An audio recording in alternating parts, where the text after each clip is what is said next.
Hi students, welcome to my channel. ये channel completely new NCERT based है। तो इसमें आज हम करेंगे chapter 2 cell the building block of life. और इसमें हम सबसे इम्पॉर्टेंट है थिंक इट ओवर वाला बॉक्स हम पहले कवर करेंगे, क्योंकि ये बहुत सारे क्वेश्चंस को कवर करता है अकेला बॉक्स। तो सबसे पहला क्वेश्चन ये पूछता है where does a cell come from. दूसरा पूछता है कौन सी टेक्नोलॉजीज़ है जिसकी हेल्प से हम वो चीज़ें देख पाते हैं जो हम नेकेड आइज नहीं देख पाते। थर्ड, जो सेल है वो स्ट्रक्चरल और फंक्शनल यूनिट क्यों कहलाता है। और fourth, how does a cell multiply, कैसे सेल मल्टीप्लाई करता है और हमारी बॉडी में कैसे कैसे ये बढ़ता जाता है। तो पहला क्वेश्चन है सेल कहाँ से आता है। तो बच्चों, सेल कहीं और से नहीं, हमेशा एक प्री एग्जिस्टिंग सेल से ही आता है। मतलब जो पुराना सेल होता है उसी से नए सेल बनते हुए चले जाते हैं। वही डिवाइड करता है और 2 सेल्स में डिवाइड होता है, 2 से फिर नेक्स्ट 4 में, 4 से नेक्स्ट 16 में। तो ये रुडोल्फ वर्चो ने बोला था कि हर एक सेल पुराने सेल से ही आता है। और इसके इंपॉर्टेंट पॉइंट्स है, याद रखना, कन्फ्यूजन नहीं क्रिएट करनी कि सेल एयर से आता है, नॉन लिविंग मैटर से आता है, स्पॉन्टेनियसली नहीं, ये प्री एग्जिस्टिंग सेल से ही आता है। उसके बाद हमारे पास सेकंड है कि कौन सी टेक्नोलॉजीज़ है जो हेल्प करती है हमें इन छोटी छोटी चीज़ों को देखने के लिए। तो टूल्स एंड मशीन्स जो हम ह्यूमंस ने बनाई हैं, जैसे माइक्रोस्कोप वगैरह, वो हेल्प करती है हमें इतनी माइक्रोस्कोपिक चीज़ें देखने के लिए जो हम अपनी नेकेड आई से नहीं देख सकते। ठीक है, तो हम हमारे पास एक क्वेश्चन आता है कि how have tools help us understand things we can not see normally.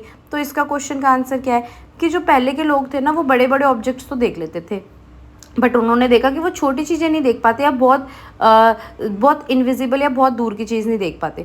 तो उन्होंने टेक्नोलॉजीज़ देखी। तो सबसे पहली है सीइंग वेरी स्मॉल थिंग, जिसमें माइक्रोस्कोप बहुत हेल्पफुल था, जिसने सेल्स को, बैक्टीरियाज को, वायरस को देखने में हेल्प किया। अच्छा, इसी में बताते हैं कि सेल की डिस्कवरी किसने की, रॉबर्ट हुक ने की थी। रॉबर्ट हुक के नाम के एक साइंटिस्ट ने की थी।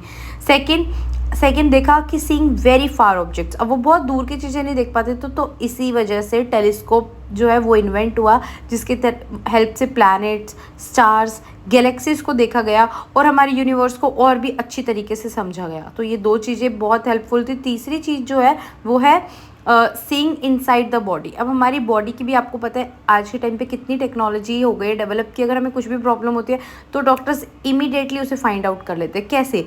X ray machine, MRI, CT scan. इसकी वजह से पहले ही डॉक्टर को पता लग जाता है कि हमें क्या बीमारी है और फिर वो डायरेक्टली उसी का ट्रीटमेंट करते हैं। ठीक है, ना कि रैंडमली हम पूरी बॉडी को एनालाइज करते हैं, हम चेक करते हैं और उसी बीमारी का ट्रीटमेंट लेते हैं।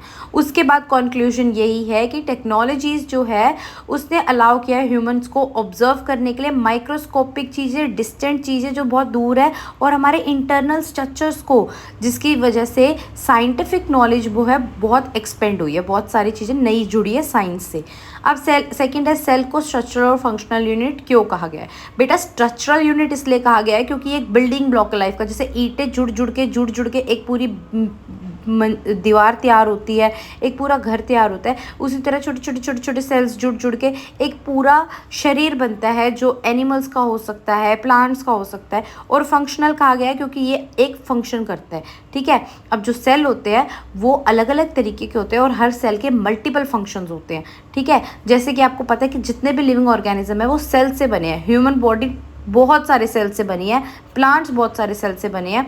और इसको स्ट्रक्चरल इसलिए कहा गया है क्योंकि सेल कंबाइन करते हैं टिश्यूज़ को। सेल से टिश्यू बनता है, टिश्यू से ऑर्गन, ऑर्गन से ऑर्गन सिस्टम बनता है। जैसे छोटी छोटी ईंटों से पूरा घर बनता है। तो सेल की हेल्प से हमारी बॉडी का स्ट्रक्चर बनता है। जो हमारी बॉडी है ना, जो इसका स्ट्रक्चर है वो किसने प्रोवाइड किया है? सेल्स ने प्रोवाइड किया है। तो सेल अकेला तो नहीं करता, लेकिन बहुत सारे सेल जुड़ के क्या बनाते हैं? टिश्यू।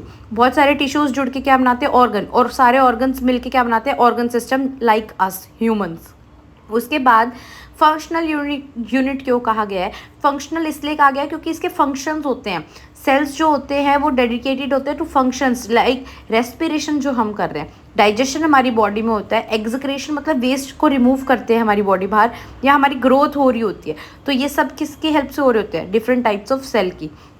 इसके बाद सेल्स की हेल्प से हमारी ग्रोथ हो रही होती है। तो सेल मतलब बढ़ रहे हैं, तो सेल मल्टीप्लाई कर रहे हैं, यस बेटा सेल मल्टीप्लाई करते हैं और उससे उनका नंबर इंक्रीज हो जाता है। और सेल डिवीजन जो होती है वो ग्रोथ में, रिपेयर में, रिप्रोड्यूस में, हर किसी में हेल्प करती है। तो सबसे पहले जो सेल होता है वो दो तरीके से डिवाइड करता है, एक होता है माइटोसिस और एक होता है मियोसिस। पहले माइटोसिस देखते हैं। माइटोसिस होता है ग्रोथ के लिए, मतलब एक सेल से दो सेल्स बनते हैं। और ये बेसिकली हमारी, अगर हमें कहीं चोट लग जाए अगर, तो वहाँ स्किन रप्चर पे आप देखते हो दोबारा से स्किन आ जाती है, या फिर हमारी जो बॉडी है वो ग्रो करती है, हमारी कुछ टाइम बाद हाइट बढ़ जाती है, तो ये होती है माइटोसिस सेल डिवीजन से।